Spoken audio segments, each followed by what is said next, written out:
12ই ফেব্রুয়ারি আমরা বাংলাদেশের জনগণের ভাগ্য বদলের পরীক্ষা দিতে যাচ্ছি।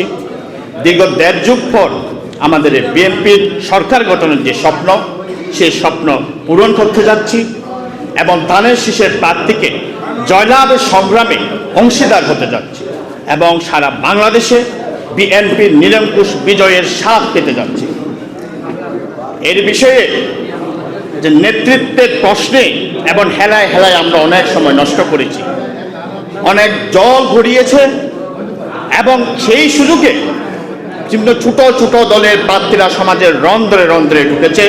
তার বর্তমানে আমাদের রাঙ্গুনিয়ার ভোটের রাজনীতির সমীকরণ পরিবর্তন করতে এবং ধানের শীষের নিরঙ্কুশ বিজয় নিশ্চিত করতে আমাদেরকে সকল মান অভিমান ভুলে মূল্যায়ন অমূল্যায়নের প্রশ্ন ফেলে শত্রু মিত্র সমীকরণকে উপেক্ষা করে হাইব্রিড ত্যাগী দূষণ এই সমস্ত হিংসাত্মক বিচ্ছেদমূলক যে তকমা তা থেকে বের হয়ে আমাদেরকে পারস্পরিক ভ্রাতৃত্ববোধের মাধ্যমে কাঁধে কাঁধ রেখে হাতে হাত রেখে মন থেকে ইমানদারিত্বের সাথে ধানের শীষের জন্য কাজ করতে হবে।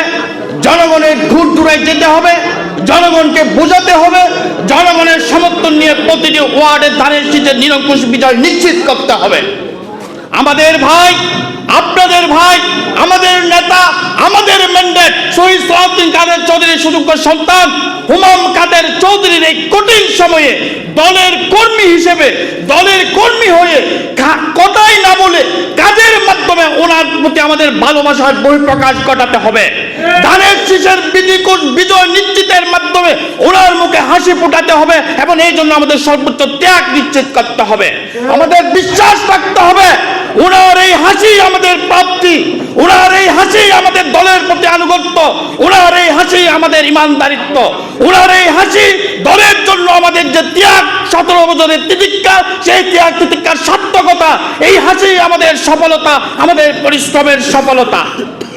এরপরও যাদের মধ্যে মনের মধ্যে হিসমিস খাচ্ছেন, লাভ ক্ষতি হিসাব নিকাশ করছেন, ভাবছেন যে এই রাজনীতির চূড়াবালিতে হয়তো আমরা তলিয়ে যাব, আমরা হয়তো ত্যাগের স্বীকৃতি পেতে ব্যর্থ হব, নেতার ভালোবাসা পেতে বঞ্চিত হব, নেতার সান্নিধ্যে আসতে অক্ষম হব, সিন্ডিকেটের বলি হব, গ্রুপিং রাজনীতির কবলে আমরা সিনিয়র নেতাদের চক্ষুশূল হব, আমরা রাজনীতিতে পিছিয়ে পড়ব, রাজনীতিতে হারিয়ে যাব, ছোট ছোট বুলের নেতার চক্ষুশূল হব।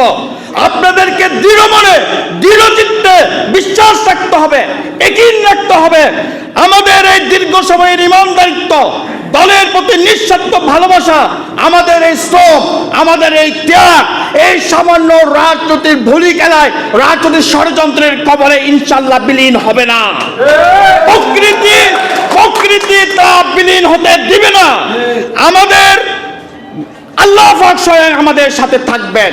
রাজপথে সততার সাথে, ন্যায়ের সাথে জনগণের অধিকার আদায়ের জন্য আমাদের যে সংগ্রাম, সেই সংগ্রামে স্বয়ং আল্লাহ পাক আমাদের সাথে শরীক হবেন ইনশাআল্লাহ। পরিশেষে আপনাদের প্রতি ভালোবাসা রইল। আমি আর লম্বা হয়ে গেলাম, মাফ করবেন। ভালো থাকবেন। বাংলাদেশ জিন্দাবাদ, তারেক রহমান জিন্দাবাদ, খালেদা জিয়া জিন্দাবাদ, হুমাম ভাই জিন্দাবাদ।